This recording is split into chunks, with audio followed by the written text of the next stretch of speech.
ওকে। আশা করি আপনারা সবাই ভালো আছেন। আমরা আরেকটা ক্লাসে আমরা যুক্ত হয়েছি। আমাদের ক্লাস আজকে আমরা ক্লাস করতে যাচ্ছি বাংলাদেশের মুক্তিযুদ্ধের ইতিহাস নিয়ে। মুক্তিযুদ্ধের ইতিহাসের আমরা এখন যে পয়েন্টে আছি সেই পয়েন্টটি হচ্ছে যে আমরা গতদিন আলোচনা করেছিলাম আ যে আসলে আমাদের মুক্তিযুদ্ধের আ ২৫ মার্চের যে ঘটনা প্রবাহ, পাকিস্তানি সেনাবাহিনীর যে গণহত্যা, সেই গণহত্যার প্রেক্ষাপটে আমরা গতদিন আলোচনা করেছিলাম আ পাকিস্তানি সেনা কর্তৃপক্ষের যে প্রস্তুতি, তাদের যে অভিযান, আ তাদের যে তাদের যে কাজ, সেই বিষয়গুলো নিয়ে আমরা গতদিন আলোচনা করেছিলাম। এবং ওই আলোচনার প্রেক্ষাপটে আপনারা কয়েকজন পাকিস্তানি সেনা কর্মকর্তার লিখা বই, যারা ওই সময়ে যুক্ত ছিলেন, তাদের লিখা বই থেকে আমরা রেফারেন্স আকারে পড়েছিলাম। আমরা বলেছিলাম যে ২৫ মার্চের গণহত্যা নিয়ে, ২৫ মার্চের জেনোসাইড নিয়ে আমরা যে আলোচনাটা করব, সেই আলোচনার ৩ টা পার্ট থাকবে। একটা পার্ট হচ্ছে পাকিস্তানি সেনা কর্তাদের বা পাকিস্তানি সেনা কর্তৃপক্ষের প্রস্তুতি এবং হামলার বিষয়টা, নাম্বার 1। নাম্বার 2 হচ্ছে ঢাকার বুকে পরিচালিত গণহত্যা, সেই গণহত্যার ঘটনা প্রবাহ 2। আর নাম্বার 3 হচ্ছে, যেহেতু আমরা সাংবাদিকতায় পড়ি, যেহেতু আমাদের basic mass communication and journalism, তো সেহেতু ২৫ মার্চ কাল রাতে বাংলাদেশের সংবাদপত্র তখনকার সময়ে প্রগতিশীল, তখনকার সময়ে আ স্বাধিকারের পক্ষে, স্বায়ত্তশাসনের পক্ষে, বাঙালি জনগণের পক্ষে, বঙ্গবন্ধুর পক্ষে যে সকল পত্র-পত্রিকা ছিল, তারা কিভাবে আক্রান্ত হয়েছিল, সেই ঘটনা প্রবাহ জানবো। আমরা জানি ওই রাতে কিন্তু অনেকে প্রাণ বিসর্জনও দিয়েছিলেন, অনেকে কিন্তু মারা গিয়েছিলেন। প্রেস ক্লাব আক্রান্ত হয়েছিল, প্রেস ক্লাবে বোমা ফেলা হয়েছিল, যেখানে আপনার আ সাংবাদিক ফয়েজ আহমদ সেখানে সেখানে আশ্রয় নিয়েছিলেন, সামান্য আহতও হয়েছিলেন। তো যাই হোক, আমরা এখন যে আলোচনাটা করতে চাই সেটা হচ্ছে কি? সেটা হচ্ছে ১৯৭১ সালের মুক্তিযুদ্ধ। সেই মুক্তিযুদ্ধের প্রেক্ষাপটে আ আ আ বাঙালি যে প্রতিরোধ করেছে এবং গণহত্যা সংঘটিত হয়েছে, সেই বিষয় নিয়ে আমাদের আলোচনা।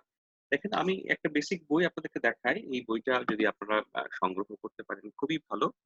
আ যদি কিনতে পারেন আরো ভালো। বাসায় যারা বাসায় আপনার কাজ করেন, এই বইটার সম্পর্কে জেনে রাখা ভালো যে বাংলাদেশের ইতিহাস যে বইটা, এশিয়াটিক সোসাইটির বই। এটা অত্যন্ত বেসিক একটা বই। সিরাজুল ইসলাম স্যার লিখেছেন, মানে সম্পাদনা করেছেন। এই বইটার একটা অত্যন্ত বড় চ্যাপ্টার আছে। সেই চ্যাপ্টারকে বলা হচ্ছে, আপনারা যদি একটু দেখতে পান এখানে, আ সেই চ্যাপ্টারটা বলা হচ্ছে মুক্তিযুদ্ধ, সামরিক ও বেসামরিক প্রতিরোধ। এটা লিখেছেন কে? কে এম মহসিন এবং মেজর রফিকুল ইসলাম। তারা এই চ্যাপ্টারটা, বড় চ্যাপ্টারটা লিখেছেন।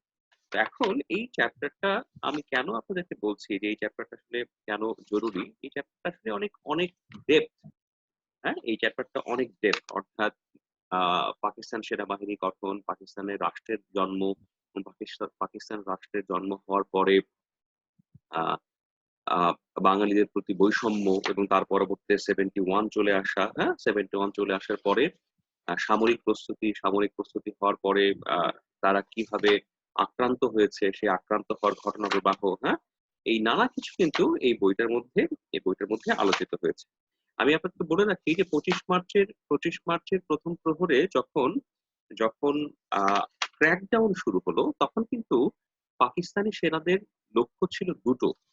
কি ২ টো লক্ষ্য? সেটা হচ্ছে যে পুরোপুরি বাঙালি আন্দোলন বা বাঙালি সম্ভাব্য প্রতিরোধের জায়গাগুলোকে একবারে ডেস্ট্রয় করে দেয়া এবং রাজপথে বা সাধারণ মানুষের উপরে একটা সীমাহীন বর্বরতা এবং গণহত্যা চালিয়ে বাঙালি জাতিকে চিরতরে পদানত করে ফেলা। এটা ছিল তাদের লক্ষ্য। এজন্য তারা কিন্তু ২ টা ফ্রন্টে আক্রমণ চালিয়েছে। একটা ফ্রন্ট কি? একটা ফ্রন্ট হচ্ছে যে বাঙালি জাতীয়তাবাদে উদ্বুদ্ধ, বাঙালি স্বাধিকার বা স্বাধীনতার পক্ষে যারা মানুষ এবং তারা যারা বাহিনীতে কর্মরত আছেন।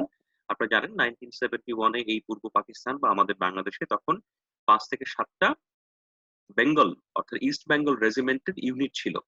2 east Bengal regiment, 4 east Bengal regiment, 10th east Bengal regiment, সেই রেজিমেন্টের কিন্তু ইউনিট ছিল। সেই ইউনিটগুলোতে সেনা কর্মকর্তারাও ছিলেন, খালেদ মোশাররফ ছিলেন, কে এম শফিউল্লাহ ছিলেন, জিয়াউর রহমান ছিলেন, আ জিয়া নামে আরেকজন ছিলেন, তিনি ছুটিতে ছিলেন বরিশাল অঞ্চলে।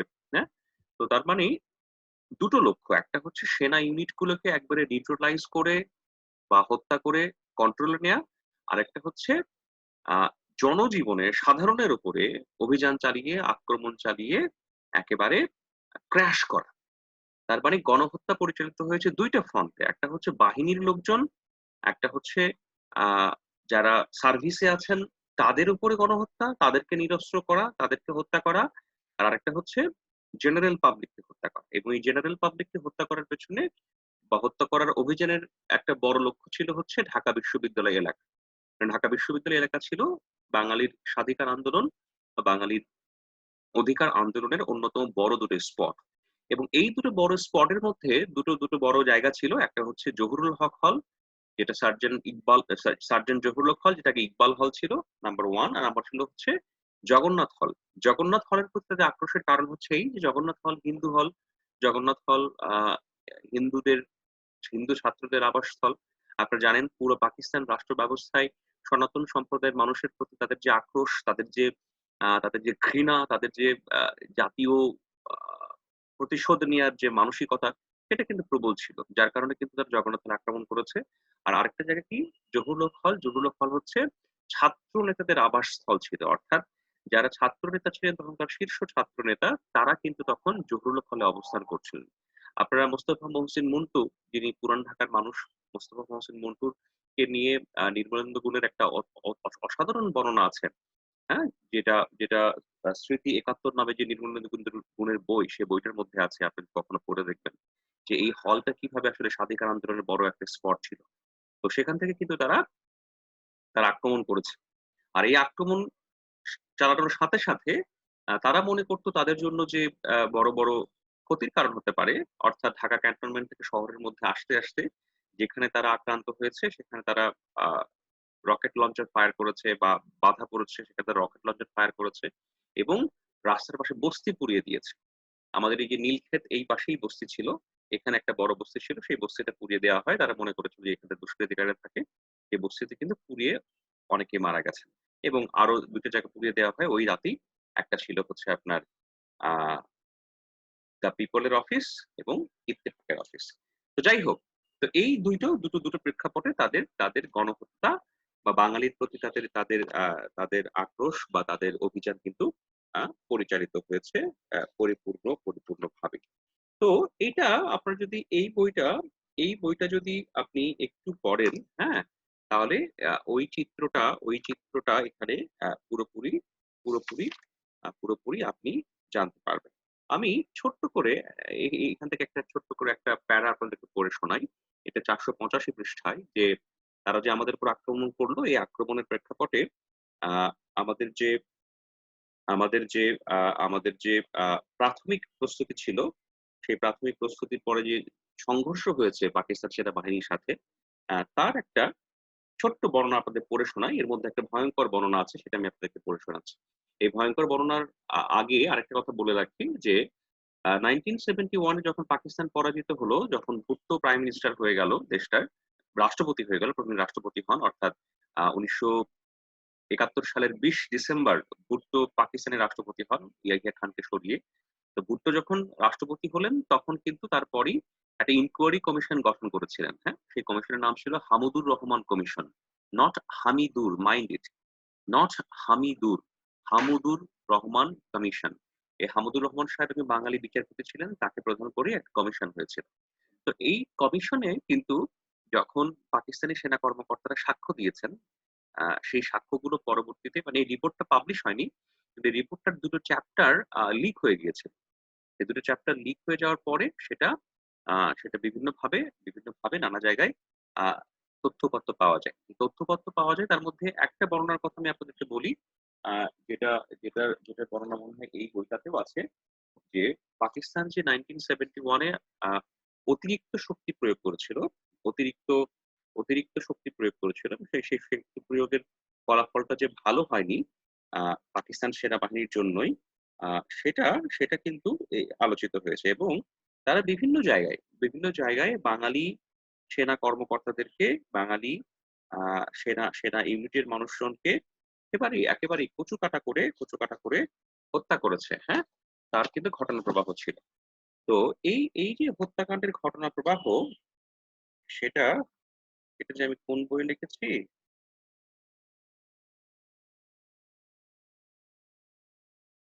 হ্যাঁ, এটা আমার এই বইটাতে আছে। হ্যাঁ? প্রহসনের কমিশন, প্রহসনের প্রতিবেদন ১০৭ নাম্বার পৃষ্ঠায়। তো এখানে তারা যে অতিরিক্ত শক্তি প্রয়োগ করে হত্যা করেছে তার কিন্তু অনেক কিছু বর্ণনা এই বইটার মধ্যে পাওয়া যায়। এই যে এটা হচ্ছেন ইনি হচ্ছেন বিচারপতি হামিদুর রহমান, বাঙালি বিচারপতি, ভুট্টোর কাছে প্রতিবেদনটা দিচ্ছেন। ঠিক আছে? এখানে বাঙালি গণহত্যার কিছু ছবি আছে এখানে, এবং এখানে অনেকগুলো পাকিস্তানি সেনা কর্মকর্তার টেস্টিমনি আছে, এবং তারা বলেছে যে তারা যে মানুষকে হত্যা করা হয়েছে, তারা তারা তারা তাতেও ইয়ে ছিলেন না, অনেক সেনা কর্মকর্তা তার পক্ষে ছিলেন না। হ্যাঁ, এখানে অনেক সেনা কর্মকর্তার বর্ণনা আছে। যাই হোক, এটা পরে আপনাদেরকে চ্যাপ্টার আকারেও দিয়ে দেওয়া যেতে পারে। আচ্ছা, আমি এখন এই বর্ণনাটাতে আসি। তো এই বর্ণনাতে কি বলছে, এই বইটাতে কি বলা হচ্ছে, 487 পৃষ্ঠায় এখানে বলা হচ্ছে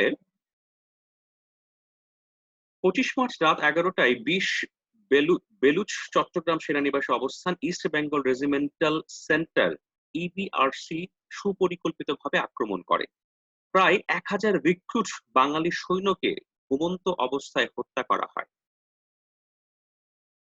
তারপরে দেখেন, প্রায় 1000 রিক্রুট বাঙালি সৈনিককে ঘুমন্ত অবস্থায় হত্যা করা হয়।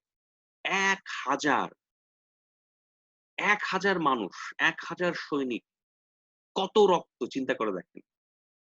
পাকিস্তানি সৈন্যরা আবাসিক এলাকা আক্রমণ করে, লুটপাট ও নারী ধর্ষণ করে। এ সময় Punjabi commanding officer lieutenant colonel Abdur Rashid Janjua উপ অধিনায়ক মেজর জিয়াউর রহমানকে চট্টগ্রাম বন্দরে যেতে নির্দেশ দেন। জিয়া বন্দর অভিমুখে যাত্রা করেন, কিন্তু পথিমধ্যে দেওয়ানহাট স্কোয়ারি ওয়ারি রেড ব্লকের কারণে যেতে বাধ্য হন। কয়েকজন লোককে নিয়ে তিনি যখন রোড ব্লক অপসারণ করতে ব্যস্ত, তখন সেখানে ক্যাপ্টেন খালিকুজ্জামান ছুটে আসেন এবং ইবিআরসিতে নির্বিচার বাঙালি হত্যা বিষয়টি জিয়াউর রহমানকে অভিহিত করেন। বাঙালি নিধনযজ্ঞের কথা জানতে পেরে জিয়া 16 শহরে ফিরে আসেন এবং তার অধীনস্থ সৈন্যদের পাকিস্তানি সৈন্যদের বিরুদ্ধে অস্ত্র তুলে নিতে আহ্বান জানান। জানজুয়াকে বাসা থেকে ডেকে তোলা হয়, গ্রেফতার করা হয়। জিয়া ওই রাতে ব্যাটালিয়ন সহ কালুরঘাটে অবস্থান গ্রহণ করেন। এই জানজুয়াকে পরে হত্যা করা হয়েছিল। কে হত্যা করেছে সে তথ্য পরে জানা যায়। আমি আপনাকে, জানজুয়া পাকিস্তানি সেনা কর্মকর্তা। আমি একটু আরেকটু বলি আপনাদের। ইপিআর ও চট্টগ্রাম সেক্টরের অ্যাডজুটেন্ট ক্যাপ্টেন রফিক 25 মার্চ রাতের প্রথম প্রহরে বৃহৎ বিদ্রোহ করেন এবং ওয়্যারলেস কলোনি, রেলওয়ে হিল, হালি শহরে অবস্থিত পশ্চিম পাকিস্তানি ইপিআর সৈন্যদের নিরস্ত্র করেন। রাতের অন্ধকারে ক্যাপ্টেন রফিক প্রায় সারা চট্টগ্রাম শহর নিজ দখলে আনেন। তিনি কাপ্তাই ও রামগড়ে ওয়্যারলেস বার্তা পাঠান। বাঙালি ইপিআর সৈন্যদের চট্টগ্রামে এসে তাদের সঙ্গে যোগ দিতে আহ্বান জানান, কিন্তু কাপ্তাই ও রামগড় থেকে আগত ইপিআর সৈন্যদের জিয়া কালুরঘাটে থামিয়ে দেন এবং 8ম ইস্ট বেঙ্গলের অন্তর্ভুক্ত করেন। জিয়া যখন 16 শহর ছেড়ে কালুরঘাটে চলে যান, তখন রফিক চট্টগ্রাম শহরে একা হয়ে পড়েন। 3 থেকে 4 দিন চট্টগ্রাম শহর দখল রাখার পর রফিক তার বাহিনী সহ রামগড়ে চলে যান এবং সীমান্ত অতিক্রম করে ভারত চলে যান। এটা পুরো বর্ণনাটা এখানে আছে। এটা এটা ধরেন চট্টগ্রাম ক্যান্টনমেন্টের বর্ণনা। হ্যাঁ, এখানে আবার বর্ণনা আছে, কুমিল্লা ক্যান্টনমেন্টের বর্ণনাও আছে। হ্যাঁ, কুমিল্লা ক্যান্টনমেন্টে তখন কর্মরত ছিলেন খালিদ মোশাররফ, এটিএম হায়দার, তাদের কাছে ছিলেন। হ্যাঁ, তাদের তাদের তাদের বর্ণনাও সেখানে আছে। সেখানেও কিন্তু উভয় পক্ষে, অর্থাৎ যেমন বাঙালি সেনা কর্মকর্তাদের হত্যা করা হয়েছে, আবার কিন্তু পাকিস্তানি সেনা কর্মকর্তাদের, যেখানে বাঙালিরা আগে রিয়াক্ট করতে পেরেছেন, আগে রিভোল্ট করতে পেরেছেন। হ্যাঁ, তারাও কিন্তু আসলে তখন তাদের হাতেও কিন্তু পাকিস্তানি সৈনিকরা আসলে আহ আহ, হত্যাকাণ্ডের শিকার হয়েছেন বা তারাও নিহত হয়েছেন।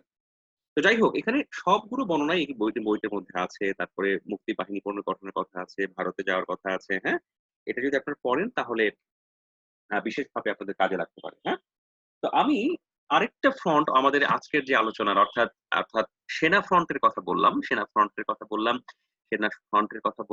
ফ্রন্টে যুদ্ধ হয়েছে, 25 মার্চ রাতে আক্রান্ত হয়েছে। আর আরেকটা ছিল হচ্ছে আমাদের সিভিলিয়ান আক্রান্ত হয়েছেন। হ্যাঁ, সিভিলিয়ান আক্রান্ত হয়েছেন। এই যে দেখেন, এই বইটার মধ্যে একটা ছবি আছে, আমি আপনাদেরকে এই ছবিটা দেখাই। এই উপরের যে ছবিটা, হ্যাঁ, এটা কিন্তু 25 মার্চ কাল রাতে গণহত্যার ছবি নয়। এই ছবিটা ভুল করে ব্যবহার করা হয়। হ্যাঁ, এই ছবিটা স্টেটমেন্ট পত্রিকার ছবি। এই ছবিটা আমি সংগ্রহ করেছি। এই ছবিটা নিয়ে আলোচনা করবো আপনাদের সাথে আর কি। হ্যাঁ, this photo is not 25th March midnight mass killing or genocide photo.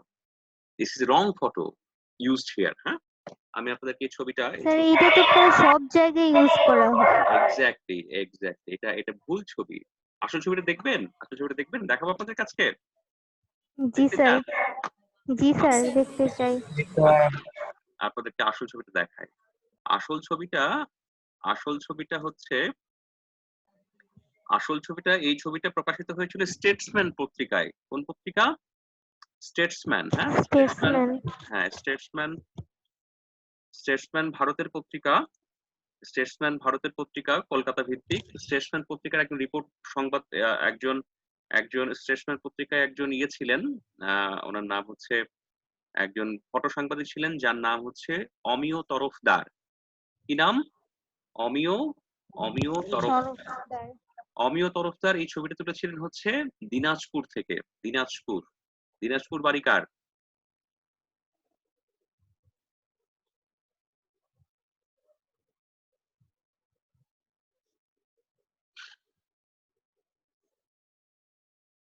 এই ছবিটা এই ছবিটা মানে এটা বাংলাদেশের পত্র-পত্রিকায় যেভাবে ব্যবহার করা হয়, হ্যাঁ? এই ছবিটা নিয়ে প্রচুর ধরনের আপনার বিভ্রান্তি আছে, হ্যাঁ? আপনাদেরকে আমি আসল ছবিটা দেখাই। এই ছবিটা আমি আমার কোনো একটা বইয়ের কভার পেজে ছাপবো, হ্যাঁ? আর একটা বই-টই লিখবো, সেই বইয়ের কভার পেজে এই ছবিটা থাকবে, হুম? এই বইটা কবে প্রকাশ হবে জানা নেই, তবে হবে, হ্যাঁ? এই ছবিটাই আমি ব্যবহার করব আরকি, হ্যাঁ? এই ছবিটাই আমি ব্যবহার করব সেই বইয়ে। স্যার তাহলে এটা কি মুক্তিযুদ্ধকালীন ছবি না? এটা অবশ্যই মুক্তিযুদ্ধকালীন ছবি। এটা অবশ্যই মুক্তিযুদ্ধকালীন ছবি। এই ছবিটা কিন্তু মানে 25 মার্চের না। 25 মার্চের নয়। You are absolutely right. আপনাদেরকে আমি এই গুরুত্বপূর্ণ ডকুমেন্টটা আজকে দেখাই, হ্যাঁ? গুরুত্বপূর্ণ ডকুমেন্ট দেখালে আপনাদের একটা জিনিস শেখা হবে আরকি, হ্যাঁ? তাহলে তারপরে আমি আলোচনায় আসবো, হ্যাঁ? ওকে, ওকে। এটা কলকাতার কলকাতার স্টেটসম্যান পত্রিকা। এই যে আপনারা কি স্ক্রিন শেয়ারে দেখতে পাচ্ছেন? আপনারা কি আমার স্ক্রিন শেয়ারটা দেখতে পাচ্ছেন? জি স্যার, জি দেখতে স্যার, পাচ্ছি। দেখতে পাচ্ছি স্যার। জি স্যার, দেখা যাবে। এটা হচ্ছে ওই ছবিটার রিয়াল ছবি, হ্যাঁ? এই ছবিটা আপনার হুট করে দেখে মনে হয় এই ছবিটা শাহবাগে তোলা, হ্যাঁ? শাহবাগে রিক্সা থাকে, রিক্সাওয়ালারা বসে থাকে লুঙ্গি পরে, হ্যাঁ? হুট করে মনে হয় না যে 25 মার্চ কাল রাতে শাহবাগের মোড়ে হামলা হয়েছে, এমন মনে হয় না আপনাদের? কিন্তু এটা শাহবাগ বা এই পাশে আমাদের পলাশী প্রান্তরে তোলা, পলাশী বাজারে তোলা সব ছবি নয়। এই ছবির ক্যাপশনে কি আছে দেখেন। এই ছবির ক্যাপশনে আছে, এই ছবিটার সামনে আছে, cycle rickshaw pullers and their passengers shot dead by Pakistani troops on the way to Soyodpur in Jaipur হাট। ইন সৈয়দপুর এখানে বোঝা যাচ্ছে না ভালো, এটা আসলে জয়পুর, জয়পুনাপুর, হ্যাঁ? ফটোগ্রাফার হচ্ছে বাই অমিয় তরফদার। এই ছবিটা তুলেছেন কে? অমিয় তরফদার। ওকে, ফাইন। এখন নেক্সট দেখেন, সেটা হচ্ছে এইটা হচ্ছে আসল সেই পত্রিকা, দ্য রেয়ারেস্ট ওয়ান, হ্যাঁ? দেখতে পাচ্ছেন কি আপনারা? দেখতে পাচ্ছেন জি কি? স্যার, দেখতে পাচ্ছি। জি স্যার, দেখতে পাচ্ছি। আচ্ছা, দেখতে পাচ্ছেন যখন, তাহলে আমি আপনাদেরকে একটু স্ক্রিন করে দেখাই। এই ছবিটা প্রকাশিত হয়েছে এপ্রিল 14, 1971। এপ্রিল 14, 1971। আপনি যে সংবাদপত্র, যে রেয়ার সংবাদপত্রটা আপনার চোখের সামনে দেখছেন, এটা কলকাতা থেকে সংগ্রহ করা সংবাদপত্র, আমাদের এক সহকর্মী সংগ্রহ করেছেন। সেটাতে মুক্তিযুদ্ধের কথাই বলা হয়েছে। অনেকগুলো ছবি আছে, যেমন ধরেন যে উপরে একটা ছবি আছে, বলা হচ্ছে বাঙালিয়ার, হ্যাঁ, ফ্লিইং উইথ বোটে করে বাঙালিরা কলকাতায় পৌঁছাচ্ছে বিভিন্ন জায়গায়, সেই ছবি আছে। তারপরে ওই অমিয় তরফদারের ওই ছবিটা এখানে প্রকাশিত হয়েছে। তাহলে তারিখটা কত হলো? 14ই এপ্রিল। 25 মার্চের কতদিন পর? প্রায় 3 সপ্তাহ পর। ঠিক আছে? এটা কিন্তু 25 মার্চের তোলা ছবি নয়। আর এখানে দেখেন মুক্তিযুদ্ধের কথাই আছে, হ্যাঁ? এটা কি যেন ছিল, fighters in the several sectors, Mukti Fauj make some gains, Dinajpur and Lal Lalmonirhat in Pak army's hand, হ্যাঁ? এটা একটা বিখ্যাত কপি, গুরুত্বপূর্ণ কপি, যেটা সংগ্রহ করা ছিল। যাই হোক, আপনাদের ঐতিহাসিক ডকুমেন্ট দেখা হলো, ঐতিহাসিক ডকুমেন্ট আপনারা দেখতে পারলেন। তার মানে ওই ছবিটা কোনো অবস্থাতেই ওই কাল রাতের ঘটনা, ঢাকা শহরের ছবি কোনো অবস্থাতেই নয়। এনিওয়ে, এবং এই ছবিটা যে এখানে ব্যবহার করা হয়েছে, এখানে কিন্তু কোনো ক্যাপশন নেই। এটা একটা খুব দুঃখজনক ঘটনা, হ্যাঁ? মানে প্রথমার মতো একটা প্রকাশনের বই, গোলাম মুর্শিদ সাহেবের মতো একটা অত্যন্ত দায়িত্বশীল ব্যক্তি বইটার ছবিটা ব্যবহার করেছেন, তো ছবিটার কোনো ক্যাপশন নেই। বুঝতে পেরেছেন? আমি আমার যে পরবর্তী বইটা প্রকাশের কাজ করছি, সেই বইটাতে অনেক ফাইন টিউন করার চেষ্টা করা হচ্ছে। আমার এখন পর্যন্ত 3-4টা বই বেরোচ্ছে, এখন নতুন যে বইগুলো বেরোয় সেই বইগুলোতে আমরা চেষ্টা করি বা আমি চেষ্টা করি আরো ভালো কিছু করতে, আরো ভালো রেফারেন্স ব্যবহার করতে, ভালো অন্য কিছু ব্যবহার করতে। তো যাই হোক, এটা এটা একটু দুঃখজনক। হ্যাঁ, তো এখন আমি আমি মানে ওই আলোচনাটা যে গেল, অর্থাৎ আলোচনাটাতে আমরা আমরা জানলাম যে আহ সেনাবাহিনীর মধ্যে পাকিস্তানি সেনাবাহিনীর বিরুদ্ধে রেভল্ট করে বাঙালি বাঙালি যারা আছেন তারা যেরকম হত্যাকাণ্ডের শিকার হয়েছেন সেই ঘটনার প্রবাহ একটু আলোচনা করলাম। আসলে সব জায়গাতেই এই ঘটনাটা ঘটেছে। সব জায়গা বলতে যেখানে যেখানে পাকিস্তান সেনাবাহিনীর ইনস্টলমেন্ট বলতে ক্যান্টনমেন্ট ছিল বা আবাসস্থল ছিল, ঢাকাতে ছিলই, চিটাগং ছিল, কুমিল্লা ছিল, রংপুরে ছিল, বগুড়াতে একটা সেনা ইউনিট ছিল। এখন যে বগুড়া ক্যান্টনমেন্ট, সেখানে পুরো ক্যান্টনমেন্ট ছিল না, তখন একটা সেনা ছাউনির মতো ছিল আর কি। হ্যাঁ, সেখানে আক্রমণ হয়েছিল। আমার শহরের মুক্তিযুদ্ধের ইতিহাস বলছি আপনাদেরকে। সেখানে আক্রমণ হয়েছিল, আক্রমণ হওয়ার পরে সেখানে পাকিস্তান সেনাবাহিনীরা মানে 26 মাস সকালবেলা ওই সেনা ছাউনি আক্রমণ করতে গিয়েছিল বগুড়ার সাধারণ জনগণ। হ্যাঁ, সেখানে আক্রমণ করে যাওয়ার পরে সেখানকার ওই ওই ক্যাম্পে থাকা সৈনিকরা গুলি করে অনেক বাঙালিকে মেরে ফেলেছিল। তারপরে বাঙালিরা সব পাকিস্তান সেনাবাহিনীর 30-40 জন সোলজারকে, অফিসারকে সহ তার আক্রমণ তাদেরকে ধরে নিয়ে আসে। ধরে নিয়ে এসে বগুড়া জেলখানায় রাখে এবং এক পর্যায়ে এই 30-35 জন পাকিস্তানি, অর্থাৎ পশ্চিম পাকিস্তানি পাঞ্জাবি সেনা কর্মকর্তাকে পিটিয়ে মেরে ফেলে। তারপরে যখন রিইনফোর্সমেন্ট হচ্ছিল পাকিস্তান সেনাবাহিনীর পক্ষ থেকে, রংপুর থেকে যখন বড় ইউনিটটা আসে, তখন বগুড়া শহরে তারা ঢোকার চেষ্টা করেছিল আর কি। হ্যাঁ, তখন বগুড়া শহরে একটা জায়গা আছে মহিলা কলেজ, ওখানে একটা পুল আছে আর কি। হ্যাঁ, ওটা পার হয়ে বগুড়া শহরে টিনপট্টি নামে একটা জায়গা আছে। যখন পাকিস্তান সেনাবাহিনী কনভয় ওই জায়গায় পৌঁছায়, তখন এই সাধারণ ছেলেপেলেরা এই ধরেন গাদা বন্দুক, পাখি মারার বন্দুক, এই বন্দুক নিয়ে প্রতিরোধ করেছিল। তখন কিন্তু পাকিস্তান সেনাবাহিনী ভয় পেয়ে পালিয়ে গিয়েছে। এই যে প্রতিরোধ যুদ্ধ হয়েছিল সেখানে, সেই প্রতিরোধ যুদ্ধের মধ্যে একটা বিহারি ছেলে ছিল। 1971-এ একটা বিহারি ছেলে ছিল যে বাংলাদেশের মুক্তিযুদ্ধের পক্ষে যুদ্ধ করেছে, সে শহীদ হয়েছে। বুঝতে পেরেছেন? একটা অনেক মুক্তিযুদ্ধ ছোট কিছু ঘটনা নয়, অনেক ঘটনা প্রবাহ আছে। তো তো সেই ঘটনা প্রবাহ গুলো আপনাদেরকে আমি জানার জন্য, পড়ার জন্য আমি অনুরোধ করছি আর কি। হ্যাঁ, তো এখন দেখেন, এখন আমি একটু ওই আলোচনাটাতে একটু আসি। হ্যাঁ, ওই আলোচনাটাতে একটু আসি যে সিভিলিয়ানরা কিভাবে আক্রান্ত হলেন। সিভিলিয়ানরা আক্রান্ত হওয়ার পেছনে এখানে পুরো আলোচনাটাই আছে। আপনারা খেয়াল করে দেখবেন 1971-এর 25 মার্চ রাতে সিভিলিয়ানরা যে আক্রান্ত হয়েছেন, এই সিভিলিয়ানদের কয়েকটা ফ্রন্ট ছিল, কয়েকটা নির্দিষ্ট জায়গা ছিল যেখানে তারা আক্রমণ চালিয়েছে। যেমন ছিল হচ্ছে আওয়ামী লীগ এবং কংগ্রেস, অথবা তখনকার তারা বলে কমিউনিস্ট পার্টির কিছু নেতা ছিলেন, যাদেরকে তারা গ্রেফতার করতে চেয়েছিলেন 15 থেকে 20 জন। আপনারা জানেন বঙ্গবন্ধুকে তো গ্রেফতার করতে পারলেনি।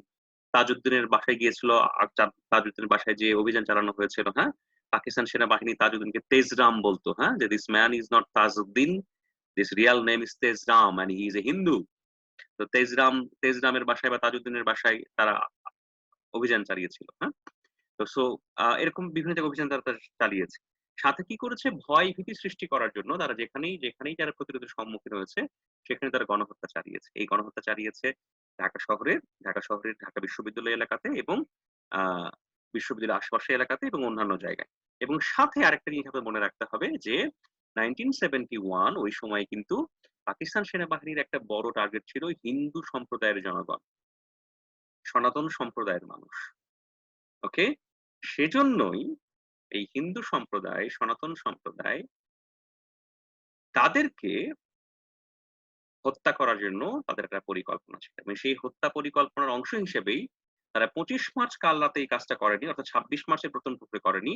27 এবং 28 মার্চ তারা কিন্তু ঢাকা শহরের পুরান ঢাকায় তারা কিন্তু ম্যাসিভ হত্যাকাণ্ড চালিয়েছে, নির্বিচার হত্যাকাণ্ড চালিয়েছে। আপনার গেরিলা মুভিটা দেখেছিলেন? গেরিলা নাসিরউদ্দিন ইউসুফ বাচ্চুর রচনা, পরিচালনা, যেটা অনেকগুলো ন্যাশনাল অ্যাওয়ার্ড পেলো। তারপরে জয়া জি স্যার দেখেছি। জি স্যার হাসান প্লে করেছিল। ওখানে কিন্তু পুরান ঢাকার হত্যাকাণ্ডের একটা ঘটনা প্রবাহ আছে, দেখেছেন? মনে আছে? সব ভুলে জি গেছেন? স্যার, জি স্যার দেখেছি।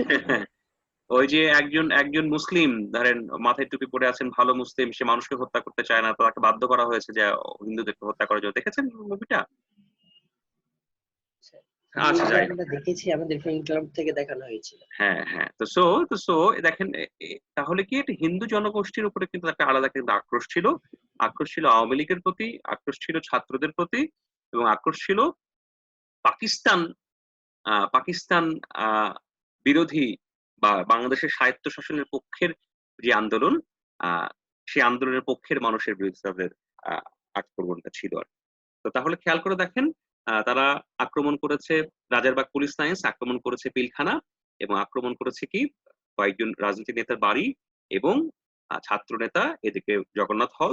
তারপরেই সিভিলিয়ানদের হত্যা করার যে ঘটনা প্রবাহ, সেটা কিন্তু তারা পরিচালনা করেছে পুরান ঢাকার মাধ্যমে, এবং এটা পুরো সিস্টেমেটিক্যালি 1971 সিস্টেমেটিক্যালি তারা কিন্তু আহ, তারা কিন্তু তারা কিন্তু এই হত্যাকাণ্ডটা চালিয়েছে। আপনাদেরকে আরেকটা ছবি দেখায়, এই ছবিটাও ভুল ছবি, হ্যাঁ। এই দেখেন, বইটাতে ব্যবহার করা হয়েছে, এই ছবি বইটা ব্যবহার করেছে, কি বলা হচ্ছে যে হিন্দু কিনা পরীক্ষা করে দেখা হচ্ছে, this is wrong wrong caption. এই ছবিটা তোলা হচ্ছে যার, তার নাম হচ্ছে কিশোর পারেখ। কিশোর পারেখের ফটো সাংবাদিক এই ছবিটা তুলেছিলেন, কিন্তু এটা আসলে তিনি হিন্দু না মুসলমান এটা পরীক্ষা করার জন্য এই ছবিটা নেওয়া। এই ছবিটা, এখানে যিনি আছেন তিনি কিন্তু ভারতীয় সেনাবাহিনী বিএসএফ এর আর কি, হ্যাঁ। তিনি পরীক্ষা করছেন যখন বাঙালিরা যখন সীমান্ত পার হন বা সীমান্ত পার হয়ে যান, তখন তখন তারা কোনো অস্ত্র বহন করছেন কিনা, তারা রাজাকার কিনা বা পাকিস্তানি সেনাবাহিনীর চর কিনা, সেটা পরীক্ষা করছিল ভারতীয় সেনাবাহিনীর জওয়ান। ছবিটা এখানে ভুল ক্যাপশন লেখা হয়েছে, হিন্দু কিনা পরীক্ষা করা হচ্ছে লুঙ্গির ভিতরে দেখে আর কি, হ্যাঁ। This is wrong, this is totally wrong. And in this book Golam Murshid ভাই প্রথম আলো, এর মধ্যে অনেক ভুল আছে, এটা একটু পড়াশোনা করলেই জানা যায়। এনিওয়ে, তো দেখেন, আমি একটু ছোট্ট করে পড়ে শোনাই। এখানে গোলাম মুর্শিদ স্যার সেই কথাটা বলেছেন যে সিভিলিয়ানরা কিভাবে আক্রান্ত হয়েছেন, তারই একটি কথা আমি ছোট্ট করে এই আলোচনা করে হয়তো আজকের আলোচনা শেষ করার চেষ্টা করব। কি বলছেন?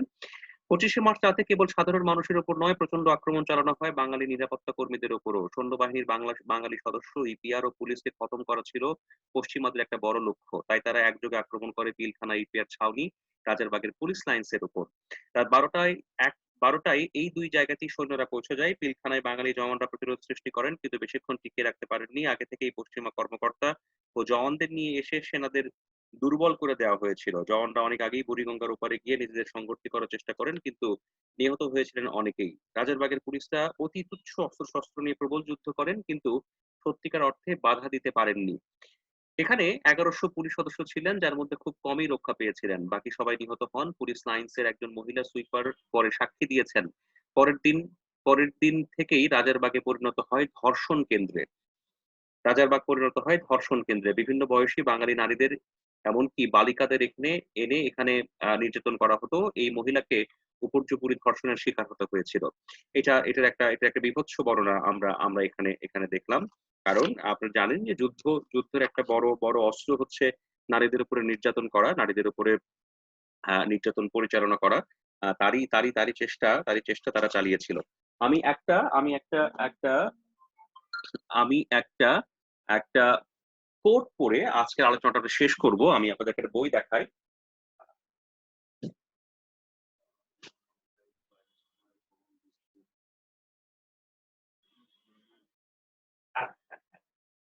ওকে, একটু দেখেন। এটা হচ্ছে বাংলাদেশের মুক্তিযুদ্ধের ইতিহাসের একটা ওয়ান অফ দ্য রেয়ারেস্ট বুক, একটা রেয়ার বই, খুবই রেয়ার বই, হ্যাঁ। এস এম শামসুল আরেফিন সাহেব, যিনি পাকিস্তান সেনাবাহিনীতে কর্মরত ছিলেন পশ্চিম পাকিস্তানে, সেখান থেকে ফিরে এসে তিনি বইটা লিখেছেন। এখানে 1971 এর মুক্তিযুদ্ধের সকল ধরনের তালিকা আছে, কে কখন কি করেছেন, কোথায় কি ঘটেছে, তার একটা বড় তালিকা আছে, হ্যাঁ।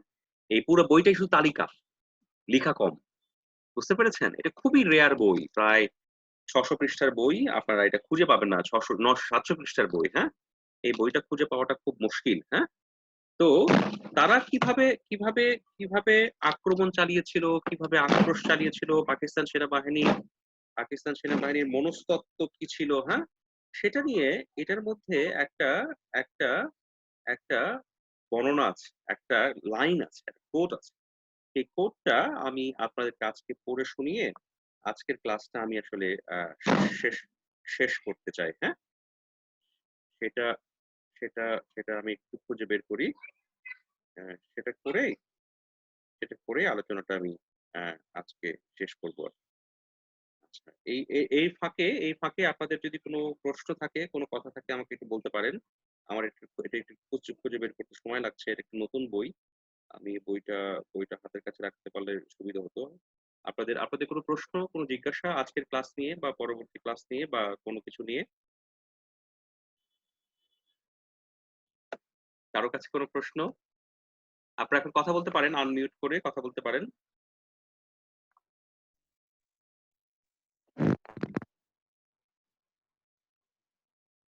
হ্যালো?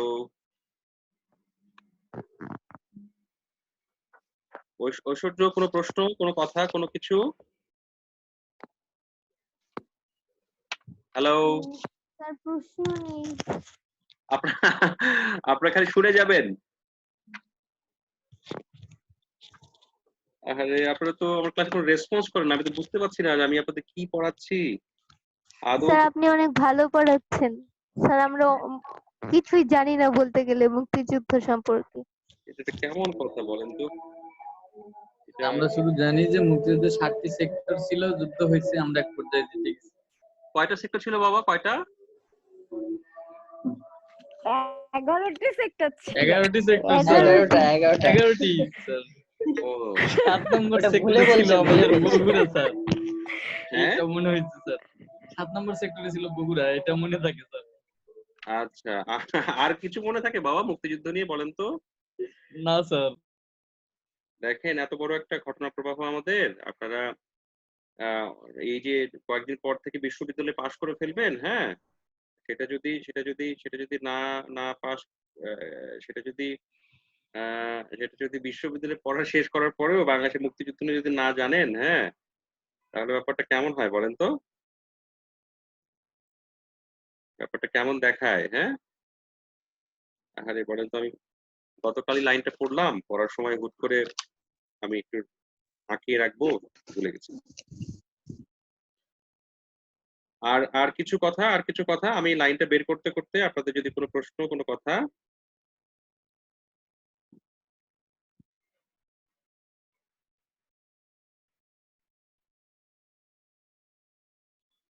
কেউ কিছু বলবেন?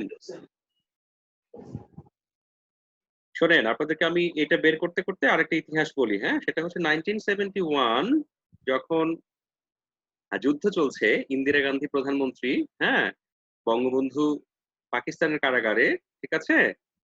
তখন কলকাতাতে দুর্গাপূজা এসেছিল এরকম সময়ে, হ্যাঁ, দুর্গাপূজা। তখন জানেন এই দুর্গাপূজা যখন চলেছে, আপনারা এটা বিভিন্ন যে এনবিসির বিভিন্ন ফুটেজে দেখবেন। এই দুর্গাপূজার সময়ে কলকাতায় অনেক জায়গায়, অনেক পুজোর পুজোর মণ্ডপে, হ্যাঁ, অনেক পুজোর মণ্ডপে আহ দেবী দুর্গার তো প্রতিমূর্তি ছিলই। এই দেবী দুর্গার প্রতিমূর্তির পাশে ইন্দিরা গান্ধীর ছবি রাখা হতো।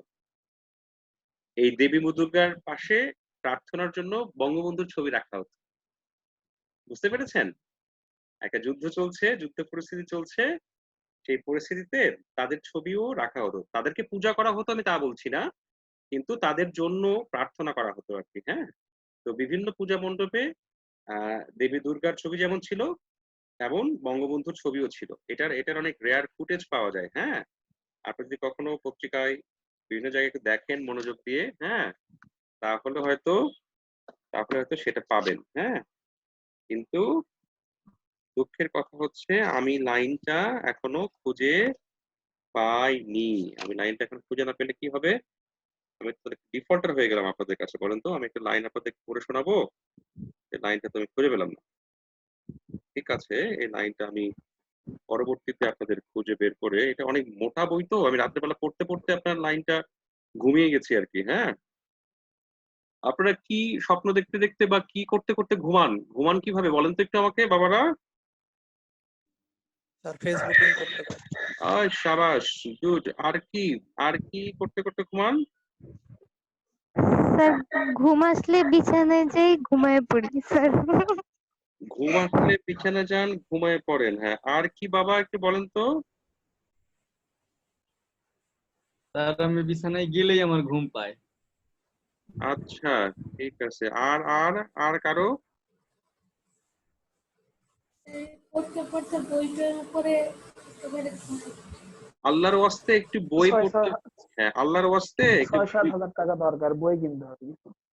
আল্লাহর ওয়াস্তে ইতিহাসের বই পড়তে পড়তে ঘুমানোর বই পড়তে পড়তে একটু ঘুমানোর বাড়িতে ভাই 6,000 টাকার বই কিনছি লকডাউনের মধ্যে, তার মধ্যে আল্লাহর ওয়াস্তে একটু বই পড়তে না, পড়তে বই ঘুমানোর কিনতে প্ল্যানটা করেন, করা বুঝতে লাগবে। পেরেছেন বাবারা? একটু হারা বই গেছে কিছু স্যার বই পড়তে পড়তে ঘুমাতে ভালো লাগে না, মনে হয় যে বইয়ের অনেক কিছু বাকি থেকে যাবে, ঘুমায় পড়বো।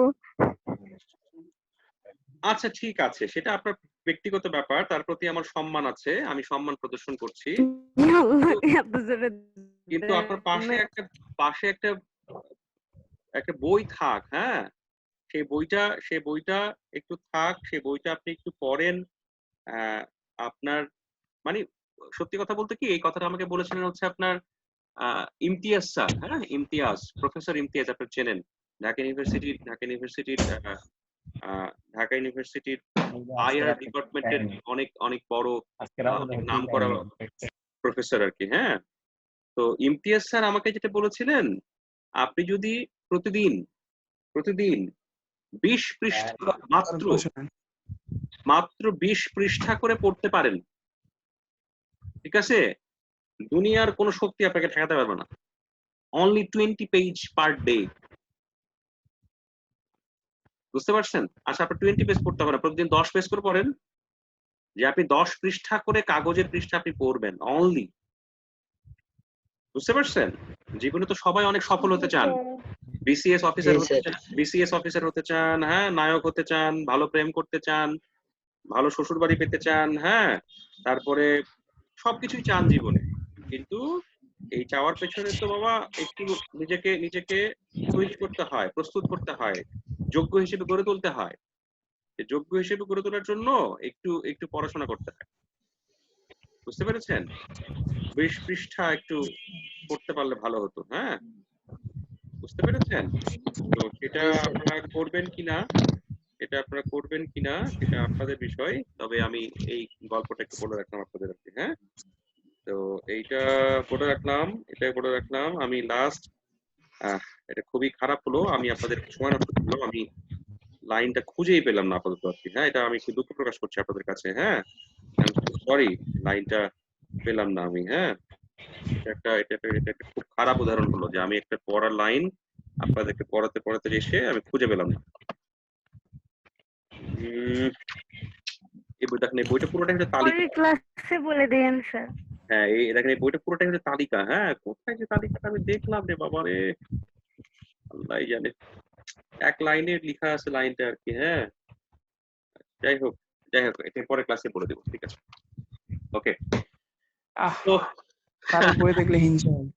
আচ্ছা শোনেন, বই দেখলে হিংসা হওয়া ভালো, বুঝছেন? অন্যের বউ দেখে, গার্লফ্রেন্ড দেখে হিংসা করার চাইতে বই দেখে হিংসা হওয়া ভালো, বুঝতে পারছেন?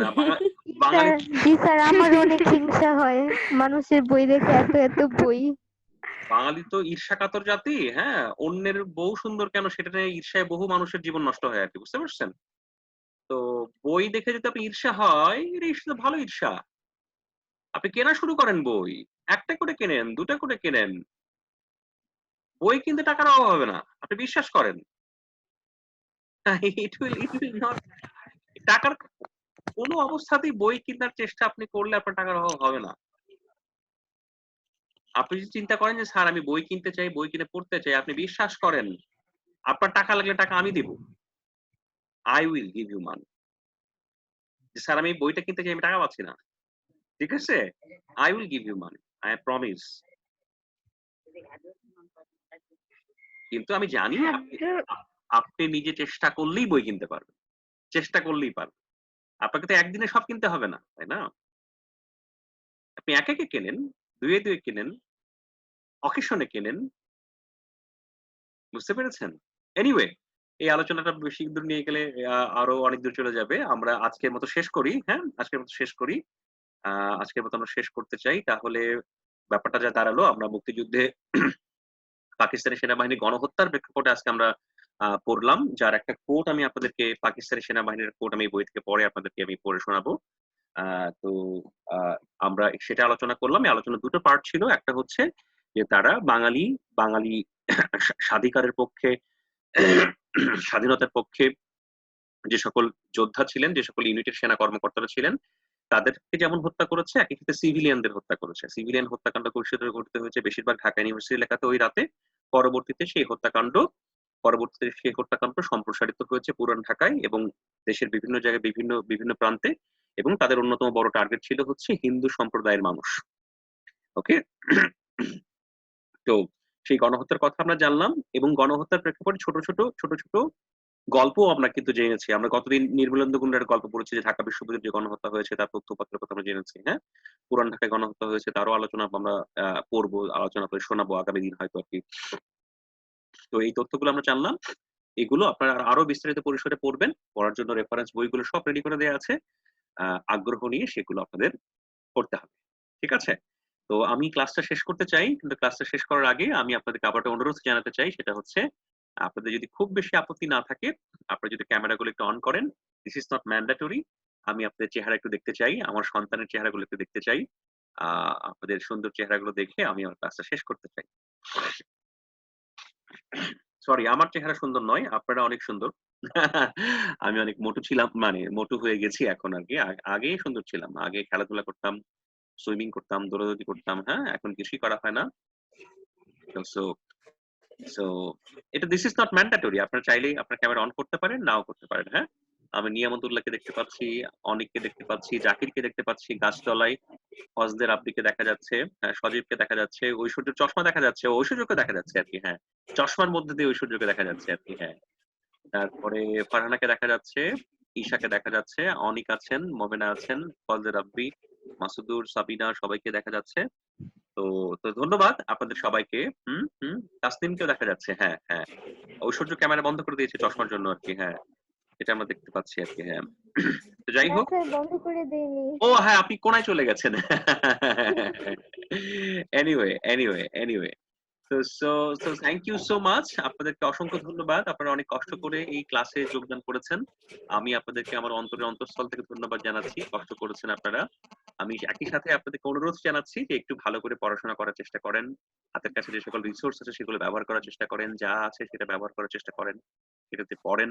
হ্যাঁ, তো সেটা সেটা সেটা করার জন্য অনুরোধ জানাচ্ছি। আর যারা সনাতন সম্প্রদায়ের আছেন এবং যারা সবাই আছেন, সামনে দুর্গাপূজা চলে আসছে, একটা উৎসবের উপলক্ষ, উৎসবের আয়োজন আমাদের সামনে। হ্যাঁ, তো আপনাদের পূজা ভালো, দুর্গাপূজা ভালো কাটুক, উৎসব মুখরভাবে কাটুক, দূরত্ব বজায় রাখবেন, করোনায় আক্রান্ত হবেন না। ঠিক আছে?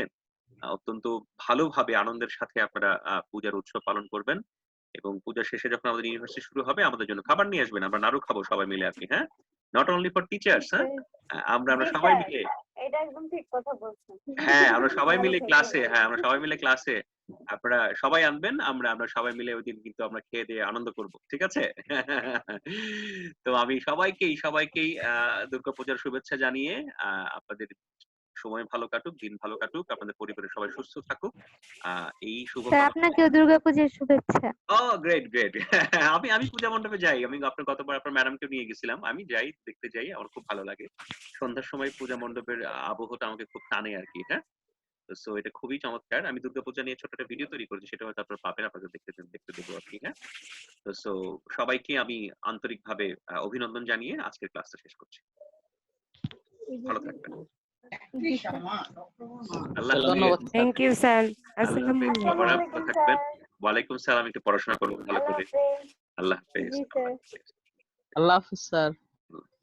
জি স্যার। আল্লাহ হাফেজ স্যার।